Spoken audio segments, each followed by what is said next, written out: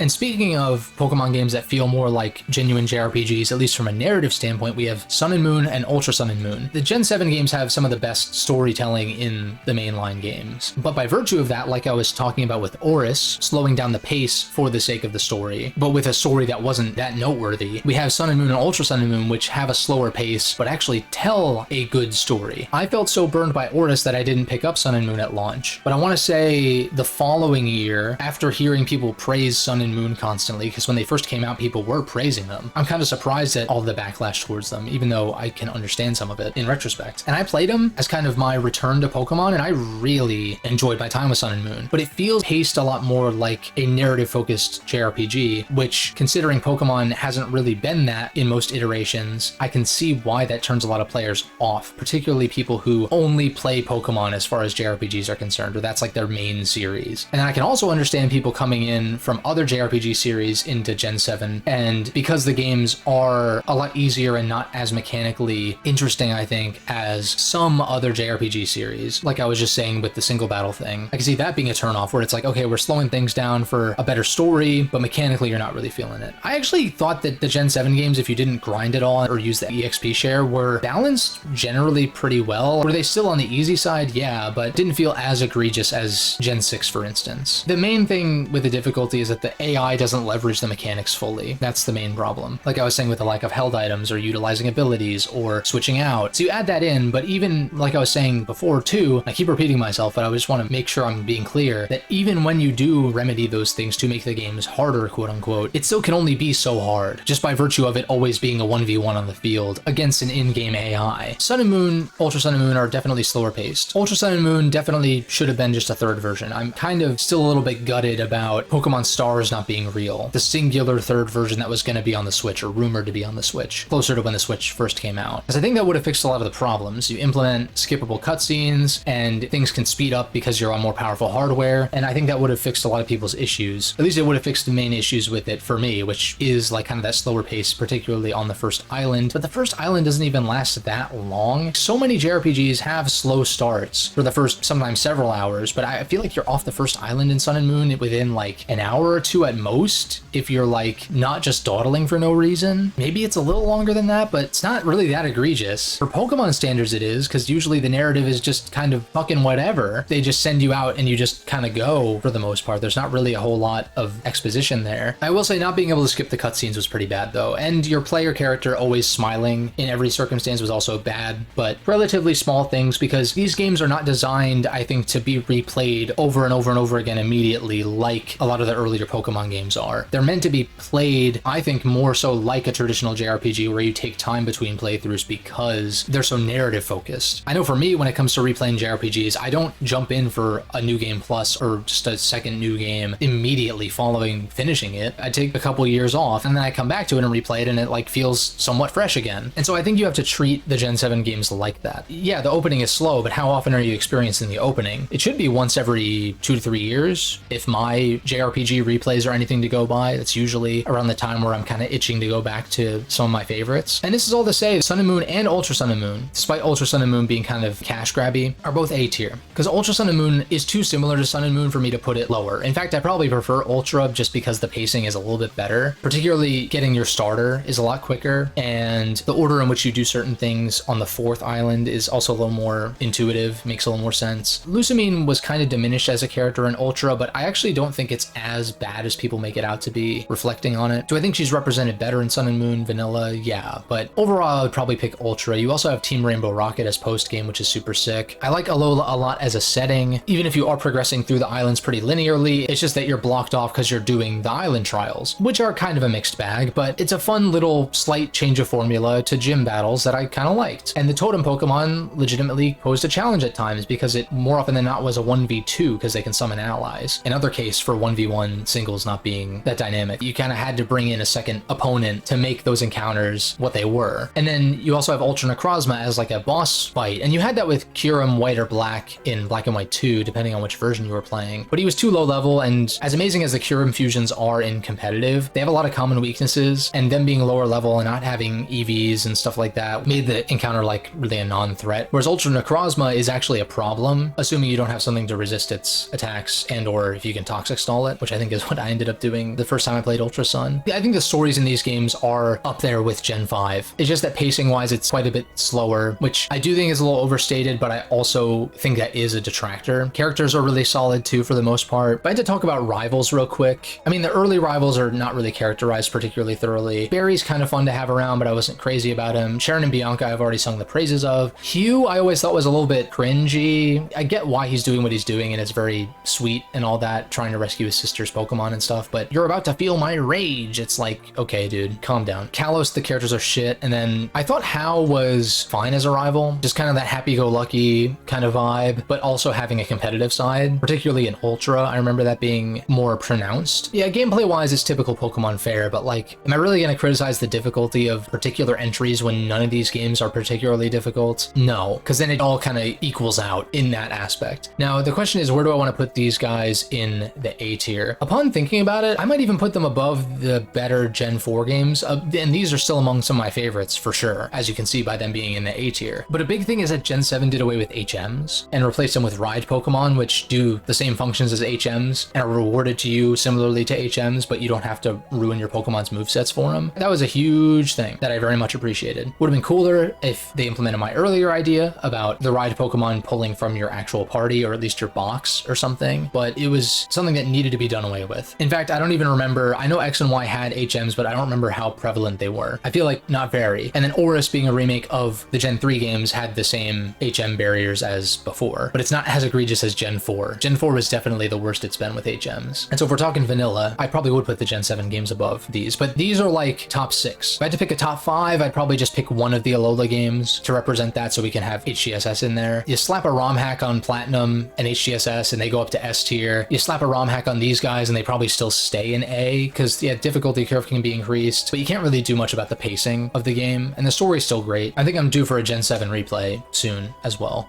Sword and Shield, I think, have redeeming qualities. I think actually character work in Sword and Shield was pretty good in certain instances, like Sonia, Hop, and Bede in particular. Everyone else, less so. But if we're talking the actual narrative of Sword and Shield, it's probably the worst one in the series. Rose is a terrible villain, his motivations make no sense, and you don't even really participate in a lot of plot events. Leon just kind of handles it. That could have been an interesting deconstruction of the traditional Pokemon story, that like it doesn't have to be you. There's someone more powerful than you dealing with it, but it's not fleshed out enough for me to be convinced that that was what they were going for. And even if it was what they were going for, it wasn't expressed as thoroughly as it could have been. The map being extremely linear is also a problem, because there's not really much of a reason to go back to areas that you've been before. It's not like in Gen 5 where you move through the region in a linear manner, but there are places to explore and go back to. There's like nothing to explore and go back to in Sword and Shield. You just take a winding path through, and that's all there is to it. Lots of wasted potential here. You could say the same about X and Y in some sense, but at least X and Y like kind of look good, particularly if you upscale them. Whereas if you upscale a lot of the Switch Pokemon games, they're still not going to look good because the textures are so low res. You would need to like polish up the textures to be higher res in order for these games to look good. And that is important. Like, oh, Pokemon was never known for its graphics. I guess that's not why you play the games. You never play a game explicitly for its graphics. There's always some other element, be it narratively or gameplay wise, that draws you in. But aesthetics are important in video games because they are video games, right? Pokemon may not have been like the most groundbreaking graphics, but a lot of these games look pretty damn good, especially the pixel art ones, because pixel art just holds up way better than low res or low poly 3D models. And in this case, we don't have low poly, but we have low res textures in a lot of instances, and it's just not a good looking game. On the routes, it's a little bit better than the wild area for sure, but it's distracting. And you also have the bad story. Dynamax is another thing. I didn't mention Z moves at all because I could take or leave them. I don't really mind them being there, but I didn't really use them super thoroughly in Gen 7, whereas Gen 6 I actually quite like Mega Evolution, even if I would prefer just no gimmick in general. Dynamax I kind of liked in-game. It was kind of a fun spectacle, but the shame is that the gym leaders always use it on their ace and always use it at the very end of the battle. It's not used strategically at all. And so you can just Dynamax off rip, get a couple of buffs set up, and just sweep their team easily. So unless you're like not using that and or matching the gym leader's roster number, which is something I didn't bring up before, I think that gym leaders should force you to pick the same number of Pokemon that they have, or they should match you. If you have a team of 6 on you, they should bring 6 of their Pokemon that match somewhere around your level based on how many badges you have or something. What I would actually prefer is if you bring 6, pick 3 or something. Kind of similar to the Pokemon Stadium games and how they handle Gym Leader Castle there. Shout out to the Pokemon Stadium games, which have way more personality as a 3D Pokemon game, and those games are like old as shit compared to Sword and Shield. It's inexcusable. The Dexit thing, couldn't really give a shit less about it. Should every Pokemon be included? Yeah, but I have long since not cared about the collection aspect. Also, I'm not really the type to transfer Pokemon in anyway, so I don't really care that much. As long as the regional dex is good, I'll just play with that. Even despite that, I just don't think these games are that great. I do want to note though that I have not played the DLC of either Sword and Shield or Scarlet and Violet, and I have no intentions to. That could potentially bump these games up though, particularly Sword and Shield. I know people like the DLC a lot, more so than the main game even, but the base game, in my experience, it has to be bottom tier. Like, could BDSP be in even lower tier, or could Sword and Shield debatably be in C? Maybe, but I've reflected on it a lot, and I don't think the Sword and Shield in their vanilla form are like very good, even though I don't think I despise them as much as a lot of people do. Now we have Legends Arceus, which I really like the format of. Not a fan of the isekai setup for the story. If you kind of ignore that stuff, then I kind of like the story, and Legends Arceus fine enough. It's a cool little like period piece thing, seeing Sinnoh in ancient times. Mechanically, they did a lot of different stuff, which I really liked. I mentioned with Let's Go Pikachu Eevee, I liked how catching Pokemon was a little more involved than just clicking a button in a traditional battle, and it is more involved in Legends Arceus. You can kind of like sneak up on them and throw balls at them without engaging in battle. The pace of Legends Arceus felt really good, actually, both battles and otherwise. You could just like run from a battle straight up. You don't have to go through the menu and wait for it to load or like whatever. You can just fucking peace out and it's over, which I think is super cool. I think that there should be more of a danger to doing that, potentially. You as the player can actually get injured by the Pokemon, and you can lose items, I think, if you get knocked out. You got ride Pokemon, just like the Gen 7 games. Sword and Shield just had the bike, which also reminds me that the terrain in Sword and Shield is really lame. There wasn't a bunch of change of elevation or anything like that, really. Like, the wild area kind of had that, but you just traversed it with the bike. It's kind of boring. Legends Arceus, you had the ride Pokemon return, which I think was cool. Featured some of the new Mons, or I guess new Mons for us, but ancient Mons for lore standards, right? And I have really grown to appreciate the battle system in Legends Arceus because it feels more in line with, like I was saying, a traditional JRPG system. It's got kind of the turn order similar like in Final Fantasy X, and then you have like power style and agile style, which disrupts and changes the turn order. Instead of it just being faster Pokemon goes first, you know, competitive singles, but in a single player game, even though the single player casual JRPG side does come first before the competitive side, I still had fun with it just fine when I played through Renegade Platinum and when I'm gonna play through Aurora Crystal and like some other ROM hacks here and there. But I think what they laid the foundation for with Legends Arceus is what I'd like to see more often from the single player Pokemon games. Like I was saying with Colosseum and XD, the Shadow Pokemon thing was distinct and unique, but in a way that didn't feel gimmicky, in a way that felt like it increased the depth and strategy of the battles, partially because they were double battles as well. The weird thing with the battle system in Legends Arceus is there's a lot of battles, particularly early on, where you have a 3 against 1 scenario. What if you just had 3v3 with the Legends Arceus thing, like a traditional party-based JRPG? You could justify it as being that Pokemon battling isn't as standardized, and so they just kind of do it their own way. It doesn't become single battles until later or whatever. You can justify it that way. But mechanically, I think I'd find that a lot more interesting. And triple battles were a thing in Gen 5, but they were pretty few and far between. And because you didn't really know when to expect them, it was hard to like plan and strategize for them specifically. But conceptually, I like that idea of a 3v3 system with the power and agile style, turn order, manipulation kind of stuff. And the early battles in Legends Arceus were super easy because in the story, Pokemon battling is not really a thing. But you get to the late game and there were actually some fights that were kind of tough. I think I actually had to go grind a bit because I wasn't doing much grinding. Granted, they still hand out EXP probably a little too easily, where you can just go and spam catch Pokemon, I think, for EXP. I'm trying to remember exactly. And there's not really trainers to go back in battle either, except in the village you can rematch like certain notable characters, which are ancestors of the Sinnoh characters, which I quite liked, those little references and stuff. But generally, I like Legends Arceus a lot. It still doesn't look that great, but I can kind of forgive that because I find it mechanically a lot more interesting. It genuinely is what I would prefer for Pokemon to be from the single player aspect going forward. And I know that's not going to be the case, but I do have confidence that we'll see more games in this vein every so often. And I think at least having games like Legends Arceus to break up the more monotonous traditional mainline titles is fine by me. I don't mind potentially skipping out on the regular mainline stuff if the Legends games are going to be more interesting. I would just like in Legends Kyurem for there not to be an isekai justification for you being there. Can we just be someone who was born and raised in ancient Unova or Wild West Unova or whatever it is, colonial Unova? I believe abilities, held items, and even stuff like natures and the way that EVs and IVs work were different. Pretty much all that stuff I could really take or leave as far as the single player experience, but abilities in particular is something that I would like to see included in future Legends games. And because of the more dynamic battle system they set up in Legends Arceus, I don't really miss held items as much. I don't see held items as being imperative to the single player experience, especially because in most Pokemon games, opposing trainers don't really use held items like at all. If anything, they'll hold like a citrus berry or something. I know BDSP changed this in the Elite Four. Like I think Cynthia's Garchomp had a Yachi berry and stuff, but the fact that stuff like that gets introduced so late in the game, and BDSP just being the way that it is, doesn't really make up for much, to be honest. This is something that should have been implemented for literal decades at this point. Since held items were introduced in Gen 2, there's but a small fraction of trainers throughout these games that actually use held items. And so limiting the player from using them as well in the case of a Legends Arceus doesn't really bother me, because even if held items were in the game, you could probably bet on most of your opponents not using them, creating an additional advantage that you have over the AI. And speaking of held items, because Legends Arceus was a single player game with no online connectivity, a lot of evolution methods had to be changed. And this is a huge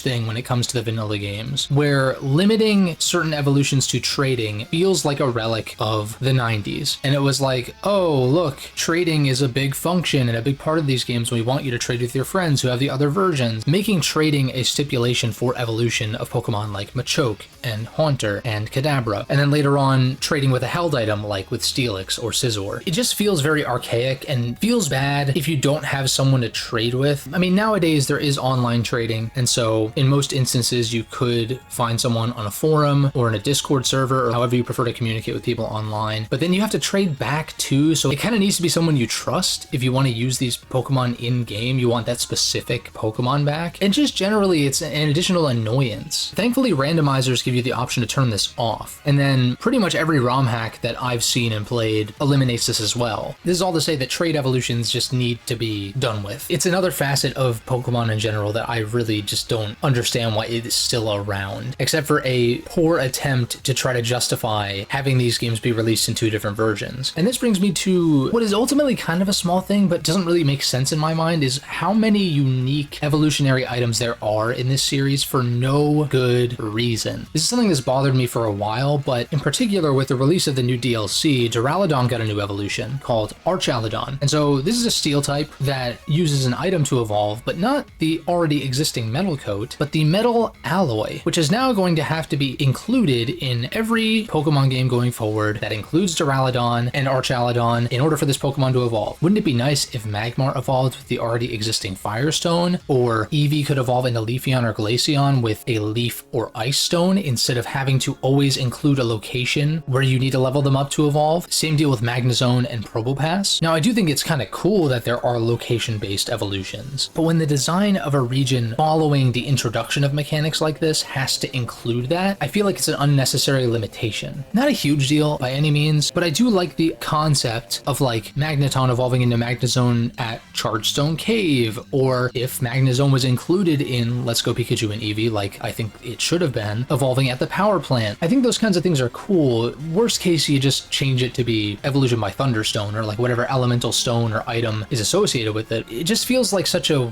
waste, and I don't really get why they keep doing this, because I can't possibly view it as a selling point that it's like, oh, you can evolve your Spritzy into Aromatisse by giving it the Sachet and trading. This is the only Pokemon that uses the Sachet. Just introducing all these arbitrary items that, even if it doesn't take a ton of effort, it is taking some effort that just doesn't need to be present. But anyway, how the Pokedex operates can get a little bit checklisty and repetitive in a negative way, but I never felt like I had to grind catching stuff to rank up. Maybe there was one instance of that where I kind of like stopped doing the catching thing as often. I think that they need to back off a little bit on that, where it's like you're catching dozens and dozens of each species, and it's like, okay, can we tone it back a little bit to where it's not quite as egregious in that way? But it's a great template that I'd like to see leveraged more. Part of me wants to put it in A. I haven't replayed it, whereas the games above it I have replayed multiple times, and so I can kind of speak on them a little bit more definitively. But I've been reflecting on this ever since I did play Legends Arceus when it came out. My opinion of it has just increased over time. Now, if they could have had more time in the oven, that would have been even better, which just speaks to how detrimental this development cycle is for Game Freak. But I'm also tempted to maybe put it at the top of B instead. I'm kind of on the cusp here, but I'll give it the A tier. I'll give it a little bit of respect. It's easily the Pokemon game I most enjoyed since Sun and Moon, Ultra Sun and Moon. I think A tier is fair for Arceus, and yes, I say it like Arceus. I don't give a fuck.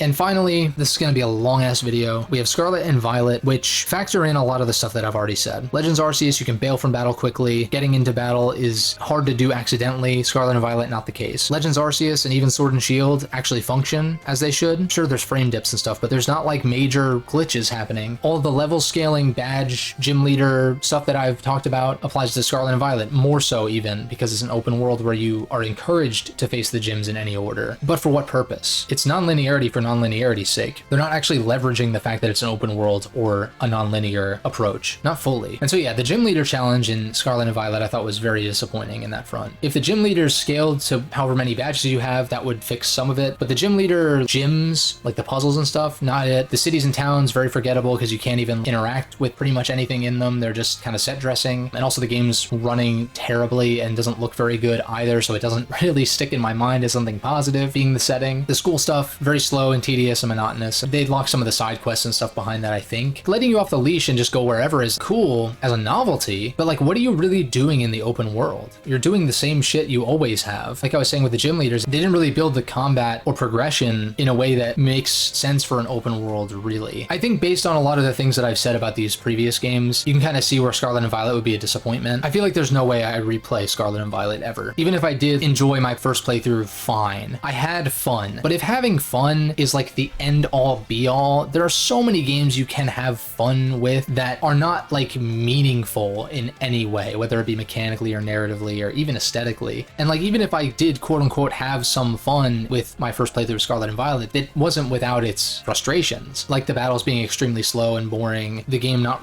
running well again. When the story was all said and done, there was some cool shit at the end, but there was so much nothing prior to that that it's hard for me to really feel invested. I mean, Arven's storyline was by far the best, and I really feel for that character, because I feel like character work, once again, like Sword and Shield, was actually fairly strong, but plot less so, until again, like the very end of the game, which I thought was kind of cool, but I don't think it's enough of a payoff to justify playing through the entire game again. I do think the Paradox Mons are cool. I do think terrestrialization is cool conceptually. I don't like the way the Pokemon look in-game with terrestrialization. I think it's kind of dumb looking, but mechanically I like it, even if it is pretty busted. Easily the most interesting and dynamic gimmick since Megas. Maybe even more dynamic because any Pokemon can turn into anything, but I think it is that extreme dynamism that makes it so unwieldy, whereas Mega Pokemon, you know which Pokemon can Mega. Whereas with Z moves and Dynamax and Terra, anyone can do it. And yeah, Dynamax, there are certain ones that have specific Dynamax forms that have exclusive moves, and same thing with Z moves, there's exclusive Z moves. With Terra, it's like anyone can turn into any type, and that's like pretty unwieldy to deal with, at least from a competitive sense. And in-game, it wasn't really leveraged that much. I thought it was cool that the gym leaders had Pokemon not of their type, and then they turned it into their type, but again, they save it for last, and so it's kind of predictable in that way. Then again, a Miss Magius with Terra Electric, so it has no weaknesses because of Levitate, was, stuff like that's kind of cool, but it's just not enough. Scarlet and Violet is kind of an encapsulation of pretty much everything I've said thus far. At least it was more interesting than a one-to-one remake of Diamond and Pearl, which were just not that great to begin with, and at least narratively, I would still say it's better than Sword and Shield. The Team Star stuff was pretty whatever. Like, narratively, they characterized those guys okay, I guess, but what you were actually doing prior to the boss battle was not really that great. But because of the way these games run, I might even put them below Sword and Shield, but maybe above BDSP because BDSP is so fucking bland. And so yeah, that's the tier list. I could still see Let's Go moving up to like a low B, because I actually did quite enjoy those games, like legitimately. Unlike Sword and Shield and Scarlet and Violet that I, had fun with, but don't really look back on that fondly. Whereas Let's Go I kind of somewhat do, but I still don't really feel a draw to replay, but that's kind of what the B tier is. Maybe we can give Let's Go the B, and leave C tier as being the games that are just straight up outclassed because they have remakes that are better, in most cases. Looking at this tier list, at least for my tastes, does go to show that modern Pokemon has not been all bad. It hasn't entirely been this abysmal decline from what it was before going 3D. Now, prior to Scarlet and Violet and BDSP, I would have probably put X and Y quite a bit lower. Story and characters aside, it's really not that bad, all things considered. That's one where I'm actually low-key looking forward to when those games get remade, because I think that they could be better. Now, if it ends up being a one-to-one BDSP scenario, then obviously no, but I don't even know how the remakes are gonna work once we hit Gen 6. Because yeah, that was 10 years ago, but even the DS games feel pretty modern in a lot of ways, even if they are pixel art. There are plenty of modern releases that are pixel art, just mostly in the indie space. But yeah, Gen 6, while not being this abysmal piece of shit, is still, if you look, noticeably a decline, at least in my eyes, from the days of the GBA and the DS for the most part. I thought Gen 7 was actually quite good, even including Let's Go, I thought was a good time, generally. Had some problems, that's why it's not any higher. Legends Arceus, of course, was a standout, but then we have the trifecta in the bottom tier that are just like not very good, and not really just by Pokemon standards, but kind of just in general. Are there redeeming qualities? Sure. Can you have a fun time with those games? Maybe. But in the grand scheme, I'm just not really too hot on Pokemon, even if Arceus was a standout, and even if Gen 7 was a standout. It's just way too inconsistent to have any stake in these days. So I'm gonna try to be a little more choosy about the Pokemon games I play going forward. It's hard having grown up with them and having played every mainline entry to a point and like choosing not to play that series anymore, because it's like, oh, well, I've played all of them so far, so what's one more? But I think this being kind of my Pokemon tier list and just approaching or considering what Pokemon games I'll play going forward as a case by case instead of feeling kind of pressured to keep up will likely be how things go. We don't really know about any upcoming Pokemon stuff, so it's really hard to say. I'm very skeptical of hypothetical Gen 5 remakes. I'm tentatively looking forward to a Legends Kyurem, and then as far as whatever Gen 10 ends up being, or the next non-remakes or, you know, based on a previous region games, who knows? Hopefully I covered all my bases because this was a long-ass video, so let me know what you guys think. Maybe less so about the actual rankings and more so about what I said about certain games, because that is kind of the more important thing. But a tier list is just a good justification to talk about all of these games in a single video, because you better believe I was never gonna do individual videos on these games. Hell fucking no. But let me know what you think, more so about what I said about certain aspects of Pokemon as like an entity as opposed to the specific rankings of individual games, because that's kind of the less important thing here, because I'm not really here to debate where things should be ranked. Like, this is where I would rank them. You can say whether you agree or disagree or whatever, but I'm more interested to hear what you think about like the gym scaling based on badges, or Legends Arceus's battle system and that whole conversation, or how HMs or ride Pokemon should function, what you'd like to see from the Gen 5 remakes, etc. That stuff creates for a more constructive conversation than just being like, wah, you put my favorite game at the bottom, or like, wah, you're just nostalgia blind or whatever. And it's like, man, if I was truly nostalgia blind, Gens 1, 2, and 3 would be a lot higher. That's all I'm saying. But regardless, I do want to thank my channel members and give shout outs to the Space Cowboy at the Super Shadow Operative tier. Don't forget to leave a like and subscribe, of course, if you enjoyed, and I will catch you guys in the next video.